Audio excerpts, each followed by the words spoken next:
Good morning. Thank you for coming out, and we apologize for the time, but we do appreciate your patience. We want to give the media an opportunity to get out here and get set up before we conducted the press conference. This morning at just about 2:18 a.m., officers responded to a reported disturbance call here at Paces Crossings apartment. We had a 911 caller who stated that about an hour prior to the 911 call, he had heard what he believed to be a couple of gunshots coming from an apartment and the potential of a woman being hit or struck. About 45 minutes after that, he subsequently heard some other loud bangs inside the apartment, which led him to believe that those were either subsequent gunshots or potentially a woman being thrown across the room or against the wall. As our first officer arrived on scene shortly afterwards, he was making his initial approach towards the apartment when he heard a gunshot come from inside. He held the ground where he was. He did not approach the apartment, called for additional units. As the second and third unit got on scene, they made a plan to go up and try to make contact with the suspect inside. At some point, the door opens up, a hand with a gun comes out, points at the direction of the officers, and then goes back into the apartment. A couple of seconds later, the door opens up. A white male comes out holding a white female and a pistol. They walk out towards the officers. The officers contact them, and then shortly thereafter, they retreat back inside the apartment. Again, the officers don't force the issue. They don't press to go inside. They were being prompted by the male throughout this ordeal to make entry into the apartment, which they did not do. A short while later, while they were still on the side of the apartment building, the door opened up, and very quickly the suspect came out holding the female and also with the pistol in his hand. The three officers then began to back up to give them some room to create distance between themselves and the suspect and the female. They were giving them commands, drop the gun, trying to communicate with them. And at some point in that exchange, the male discharged his firearm towards our officers, and we subsequently had two officers return fire, striking the suspect 2 times. As I previously said, the suspect is described as a white male, approximately 39 years of age. The white female was not injured to the point of needing medical attention at this point, but she is a white female, approximately 29 years of age. Our 2 officers involved were not struck by gunfire, but they did strike the suspect twice. And those officers have been on the police department for 2 years and 3.5 years, respectively.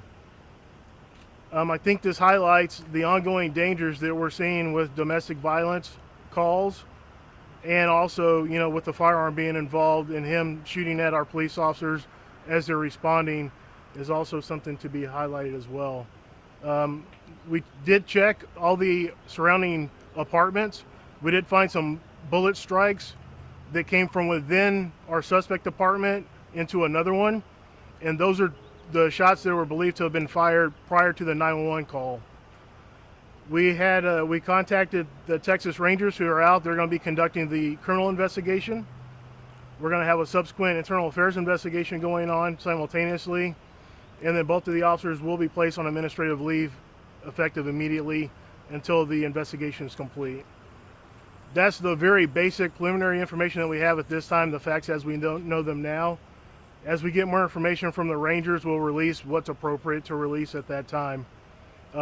Understanding that, and that we're not conducting an investigation behind the cause of the shooting or the intricate details of it, there'll be just a few questions that I'll be able to answer today, but I'll tell you now that potentially I won't be able to answer much. Does body camera exist? So we do have body cam footage from both of the involved officers, as well as a witness officer who is their supervisor, and that footage will be reviewed. When you say he came out with the woman holding her, was it like a hostage situation where he was threatening to harm the woman, or? Well, right now we don't know what exactly that looks like because the Rangers haven't even interviewed the officers at this point. We just know that he was holding her, and not holding hands, but holding around her body. So what the posture looks like at this point, we don't know. And what's their relationship? So we don't know if they're married or if they're common law or just in a domestic partnership, but we know that they live together in the apartment. Did you So we have had 2 calls earlier this year at the apartment. One was a verbal altercation between the 2 parties involved today, and one was another altercation where the female was gone by the time the officers got here or left a short time thereafter. They both lived here? Both of Yes, them? as we know, as we understand it right now, they both live here together. Just in generalities, where do domestic calls rank as far as the potential danger? Well, the potential for violence and with officers responding to domestic violence calls are always high up there. They're very fluid, very tense, very emotionally wrapped calls for service. Police officers obviously don't know what's on the other side of the door when they get here. They're just responding to the information that they're getting from the 911 call. So they're always going to be one of the most dangerous calls that police officers can respond to. What's the condition of the man? Was he treated? So right now the offender is stable as we know it. He is being treated at a local medical facility, and we don't believe at this time that those wounds are going to be life-threatening. But he was shot in the torso. What will he be charged with?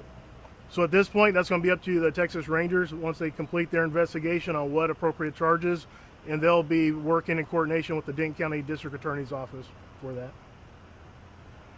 In total, about how long was did the whole situation last? You said they were dispatched around 2:18. Right. So, in total, the entire call probably lasted less than 30 minutes from the time that they got here till the time everything was resolved.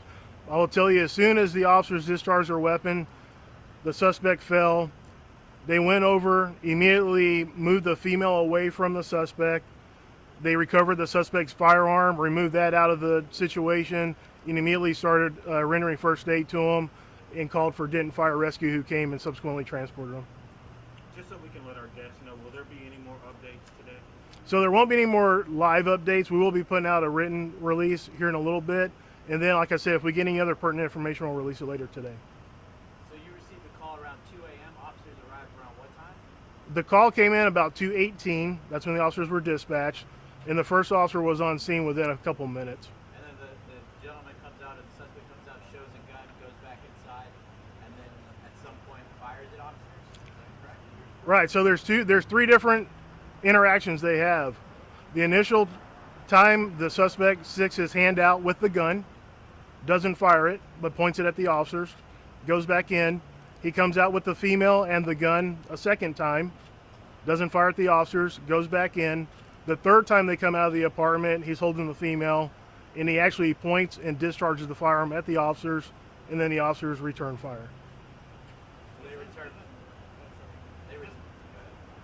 Did this happen on the ground floor or floor as well? Were the officers ever below the suspect? So they weren't. It was on the ground floor. So I'll take one more question, and if anybody has anything. All right, thank you very much. Appreciate it. Yeah. Did you say your name and title on camera? Yeah. So it's Frank Dixon, Frank Dixon. I'm the Chief of Police for the Denton Police Department.